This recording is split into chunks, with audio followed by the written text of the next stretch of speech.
नेपाली बजारमा आज सुन चाँदीको मूल्यमा गिरावट आएको छ। मंगलबार प्रति तोला 400 रुपैयाँ बढेको सुनको मूल्य बुधबार तोलामा 2200 रुपैयाँले घटेको हो। नेपाल सुनचाँदी व्यवसायी महासंघका अनुसार आज एक तोला सुनको मोल 3,07,700 रुपैयाँ तोकिएको छ।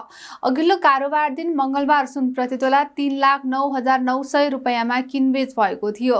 यसअघि आइतबार प्रति तोला 4800 रुपैयाँले घटेको सुन सोमबार 100 रुपैयाँले बढेको थियो। त्यस्तै आज चाँदीको मूल्य पनि घटेको छ। अघिल्लो कारोबार दिन प्रति तोला 5,335 रुपैयाँमा किनबेच भएको चाँदी आज तोलाको 5,150 रुपैयाँ कायम भएको छ। यो मूल्य अघिल्लो दिनको तुलनामा प्रति तोला 185 रुपैयाँले कम हो। मंगलबार चाँदी तोलामा 70 रुपैयाँले बढेको थियो। आज अन्तर्राष्ट्रिय बजारमा 1 औंस सुन 5,000 र त्यति नै परिमाणको चाँदी 82 अमेरिकी डलरमा कारोबार भइरहेको छ।